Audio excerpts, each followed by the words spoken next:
गाड़ी पोर्च में आकर रुकी और अंदर से उमामा बड़ी तेज रफ्तारी से बाहर निकली थी। गाड़ी तब तक रुक चुकी थी और उसकी अगली सीट से एरिक उतर रहा था। पहली नजर में उमामा उसे पहचान नहीं सकी। वो वाकई बदल गया था। लंबा तो वो पहले भी था, लेकिन अब वो पहले की तरह बहुत दुबला पतला नहीं रहा था। उसके हाथों में 2 गुलाब की कलियों और चंद सब्ज शाखों का एक छोटा सा बुके था, हमेशा की तरह। उमामा को याद था वो बचपन में भी उसे इसी तरह 1 फूल और 2 पत्तों वाली शाखें अक्सर देता था, जब भी उससे किसी खास मौके पर मिलने आता तो। और बाज दफा वो पूरा गुलदस्ता उसके घर के लॉन से ही बनाया गया होता था। एरिक उसे सलाम के बाद गले मिलने के लिए बेइख्तियार आगे बढ़ा, फिर झींप कर खुद ही ठटका। शायद उसे कोई ख्याल आ गया था। उमामा ने आगे बढ़कर थपकने वाली अंदाज में उसकी गिर्द बाजू फैलाया था। मैं तुम्हें पहचान ही नहीं सकी। तुम बड़े हो गए हो, बहुत बदल भी गए हो, उसने एरिक से कहा। वो मुस्कुराया। लेकिन आप नहीं बदली, आप वैसी ही हैं। वो हंस पड़ी थी। सुनने में कितना अच्छा लगता है कि कुछ नहीं बदला, हालांकि सब कुछ बदल गया है। मैं भी बूढ़ी हो गई हूं, वो हंस रही थी। बुढ़ापे की डेफिनेशन अब शायद बदल गई होगी, एरिक ने बरजस्तगी से कहा। वो फिर हंस पड़ी। ये आपके लिए। एरिक ने उसे वो छोटा सा गुलदस्ता थमाया था। तुम्हारी आदतें नहीं बदली, लेकिन फूल बदल गया है, उमामा ने गुलदस्ता हाथ में लेते हुए कहा। क्योंकि मुल्क बदल गया है, उसने बरजस्ता कहा। हाँ, ये भी ठीक कहा तुमने। सामान कहाँ है तुम्हारा? उमामा को एकदम ख्याल आया। वो गाड़ी से इस गुलदस्ते और एक छोटे बैग के अलावा खाली हाथ उतरा था। होटल में। मैं वहीं रहूंगा। बस आपसे जरूरी मुलाकात करनी थी, इसलिए आया हूं, एरिक ने उसके साथ अंदर जाते हुए कहा। पहले तुम हमेशा हमारे पास आया करते थे और यहीं रहते थे, अब किसी और के पास आए हो क्या? उमामा को लगा था वो शायद पाकिस्तान अपने किसी पेशावराना काम से आया था। नहीं, किसी और के पास तो नहीं आया, लेकिन बस मुझे लगा इस बार किसी होटल में रुककर भी देखना चाहिए। वो बात गोल कर गया था। वो लंच का वक्त था और उसने सुबह जब फोन पर उससे मुलाकात के लिए बात की थी तो उमामा ने दोपहर के खाने पर खास एहतमाम किया था। एरिक को जो चीजें पसंद थीं उसने बनवाई थीं, और एरिक ने उसके साथ बातें करते हुए बड़े शौक से खाना खाया था। खाने के दौरान गपशप में एरिक और उसके दरमियान हर एक के बारे में बात हुई थी, सिवाय अनाया की। एरिक ने उसका जिक्र तक नहीं किया था और उमामा ने ये बात नोट की थी। हौसला अफजा थी ये बात, लेकिन पता नहीं क्यों उसे गैर मामूली लगी थी। और उसकी छेटी हिस्स ने उसे जो सिग्नल दिया था वो ठीक था। खाने के बाद चाय का आखिरी घूंट लेकर कप रखते हुए एरिक ने अपने बैग से एक लिफाफा निकालकर उसके सामने मेज पर रख दिया था। उमामा अभी चाय पी रही थी। वो बुरी तरह ठिठकी थी। ये क्या है? आप देख लें, उसने उमामा से कहा, पलक झपकते उस खूबसूरत लिफाफे को खोलने से भी पहले उसके चेहरे से मुस्कुराहट यकदम गायब हुई थी। वो उस एक लम्हे से बचना चाह रही थी और वो फिर भी सामने आकर खड़ा हो गया था। लिफाफे के अंदर एक खूबसूरत कागज पर बेहद खूबसूरत तर्ज़े तहरीर में एरिक ने वही लिखा हुआ था जिसका उसे खदशा था। वो अनाया के लिए उसकी तरफ से एक रस्मी प्रपोजल था, उस वादे के साथ कि वो उसे बहुत खुश रखेगा, और इस ऑफर के साथ कि वो उस प्रपोजल के लिए उनकी तमाम शराइत कबूल करने पर तैयार है। उमामा की नज़रें कुछ देर उस कागज पर जमी रहीं और एरिक की उस पर। फिर उमामा ने कागज को उस लिफाफे में वापस डालकर उसे मेज पर रख दिया था। एरिक से अब नजर मिलाना और सामना करना यकदम मुश्किल हो गया था। उसने देखा वो संजीदा था और गुफ्तगू का आगाज उसी ने कर दिया था। आपने कई साल पहले मुझसे कहा था मैं पढ़ लिख कर कुछ बन जाऊं, फिर आपसे इस बारे में बात करूं, और तब तक मैं अनाया से भी इस मौजू पर कभी बात न करूं। देखिए, मैंने आपकी दोनों शराइत पूरी की हैं, उसने कहा, और उसके दोनों जुमलों ने उमामा के लिए जवाब को और भी मुश्किल कर दिया था। मैं जानता हूं मिसेस सालार, आपके लिए मैं एक बहुत मुश्किल इंतखाब हूं, लेकिन मैं आपको यकीन दिलाता हूं कि मैं एक बुरा इंतखाब साबित नहीं हूंगा।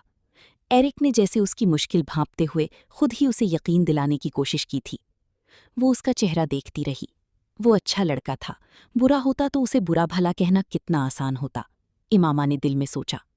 वो अपनी तरफ से इनकार की हर वजह खत्म कराया था। मुसलमान भी हो गया था, एक अच्छे प्रोफेशन में भी था, खानदानी एतबार से भी अच्छा था। इमामा की समझ में नहीं आ रहा था वो फिर भी उसे इनकार क्या कहकर करे। ये कहकर कि उसे खौफ और खदशात थे उसके नौ मुस्लिम होने के हवाले से, یا یہ کہے کہ وہ صرف ایک پاکستانی سے عنایا کی شادی کرنا چاہتی تھی جو اس کے اپنے کلچر سے واقف ہو؟ اس کے ذہن میں اس وقت جوابات جیسے بھاگ رہے تھے اور کوئی ایک بھی ایسا نہیں تھا جو تسلی بخش ہوتا، لیکن اس کے باوجود اسے ایک جواب تو ایرک کو دینا ہی تھا۔ تم بہت اچھے ہو ایرک، امامہ نے اپنا گلا صاف کرتے ہوئے کہنا شروع کیا۔ عبداللہ، اس نے امامہ کو بیچ میں ٹوک کر جیسے اس کی تصحیح کی۔ وہ ایک لہجہ کے لیے خاموش ہوئی، پھر اس نے جیسے بڑی مشکل سے اس سے کہا، عبداللہ، تم بڑے اچھے لڑکے ہو اور میں تمہیں پسند کرتی ہوں، لیکن عنایا کے حوالے سے ابھی کوئی فیصلہ کرنا مشکل ہے۔ میں نہیں جانتی عنایا تمہاری پرپوزل کے حوالے سے کیا سوچتی ہے۔ اس کی پسند ناپسند بے حد اہم ہے۔ وہ جملہ ادا کرتے ہوئے بھی امامہ کو احساس ہو رہا تھا وہ ایک بے تکی بات کر رہی تھی۔ اگر بات عنایا کی پسند ناپسند کی تھی تو پھر رشتہ پکا تھا۔ ایرک کے لیے اس کی پسندیدگی بہت واضح تھی۔ میں نے عنایا سے پہلے اس لیے بات نہیں کی کیونکہ آپ نے مجھ سے وعدہ لیا تھا، میں یہ بات جب بھی کروں گا آپ سے ہی کروں گا۔ اس نے امامہ کی بات کاٹ کر جیسے اسے یاد دہانی کرائی تھی۔ میں سالار سے بات کروں گی، تم 2 ہفتے پہلے آ جاتے تو ان سے تمہاری ملاقات ہو جاتی، وہ یہیں تھے کچھ دن، امامہ نے جواباً کہا تھا۔ فوراً ہاں کہہ دینے سے یہ بہتر تھا۔ وہ جہاں بھی ہوں گے میں ان سے ملنے جا سکتا ہوں، میں جانتا ہوں وہ بڑے مصروف ہیں، لیکن پھر بھی۔ ایرک نے اس سے کہا، آپ کو تو میرے پروپوزل پر کوئی اعتراض نہیں ہے نا؟ وہ ایک دم خوش ہوا تھا اور اس کی چہرے سے جھلکنے والی خوشی اور اطمینان نے جیسے امامہ کو احساسی جرم میں مبتلا کر دیا تھا۔ میں نے تمہیں بتایا ہے عبداللہ، تم بہت اچھے ہو، لیکن میری خواہش ہے کہ عنایا کی شادی جس سے بھی ہو وہ صرف نام کا مسلمان نہ ہو، نیک ہو، دیندار ہو، سمجھ بوجھ رکھنے کے ساتھ ساتھ دین کی تعلیمات پر عمل بھی کرتا ہو، امامہ نے کہنا شروع کیا۔ وہ بے حد سنجیدہ تھی، وہ اس کی بات بے حد غور سے سن رہا تھا۔ مرد کو دین کا پتہ نہ ہو تو عورت کے لیے بہت مسئلہ ہو جاتا ہے، یہ ایک پوری نسل کی تربیت کی بات ہوتی ہے۔ ہم لوگ لبرل مسلمان ہیں لیکن بے دین اور بے عمل نہیں ہیں، اور نہ ہی ایسے ہونا چاہتے ہیں، نہ اپنی اگلی نسلوں کے لیے یہ چاہتے ہیں۔ مجھے نہیں پتا تم کتنے باعمل ہو اور اسلام کے بارے میں تمہارے نظریات کتنے واضح ہیں، لیکن عنایا بہت مذہبی ہے۔ میں نہیں چاہتی اس کی شادی ایسی جگہ ہو جہاں میاں بیوی کے درمیان جھگڑے کی وجہ مذہبی اعتقادات اور ان پر عمل کا ہونا یا نہ ہونا ہو۔ وہ کہتی جا رہی تھی، تمہیں شاید پتہ نہ ہو لیکن میں بھی نو مسلم تھی، اپنے مذہب کو ترک کر کے اسلام کی صحیح تعلیمات اختیار کی تھی میں نے، فیملی، گھر سب چھوڑا تھا، بڑی مسائل کا سامنا کیا تھا، یہ آسان نہیں تھا۔ اس کی آواز بھر آئی تھی، وہ رکی، اپنی آنکھیں پوچھتے ہوئے وہ ہنسی یوں جیسے اپنے آنسوؤں کو چھپانا چاہتی ہو۔ یہ آسان کام نہیں تھا، اس نے دوبارہ کہنا شروع کیا، لیکن سالار نے بہت آسان کر دیا میرے لیے۔ وہ باعمل مسلمان ہے اور میں اپنی بیٹی کے لیے اس کی باپ جیسا مسلمان ہی چاہتی ہوں۔ زندگی میں اتنی تکلیفیں برداشت کر کے اتنی لمبی جدوجہد کے بعد میں اپنی اگلی نسل کو پھر سے بے دین اور بے عمل دیکھنا نہیں چاہتی۔ تم مسلمان تو ہو لیکن شاید اسلام کی تعلیمات میں اتنی دلچسپی نہ ہو، کیونکہ تمہارے مسلمان ہونے کی وجہ ایک لڑکی سے شادی ہے۔ شادی ہو جائے گی تو تمہاری دلچسپی دین میں ختم ہو جائے گی۔ کچھ عرصہ بعد شاید تمہیں یہ بھی یاد نہ رہے کہ تم مسلمان ہو۔ حرام اور حلال کے درمیان جو دیوار ہم اٹھا کر رکھتے ہیں تمہارے لیے وہ اٹھانا ضروری نہ ہو۔ محبت بہت دیر پا چلنے والی شے نہیں ہے۔ اگر 2 انسانوں کے بیچ عادات، اعتقادات اور خیالات کی خلیج ہو تو۔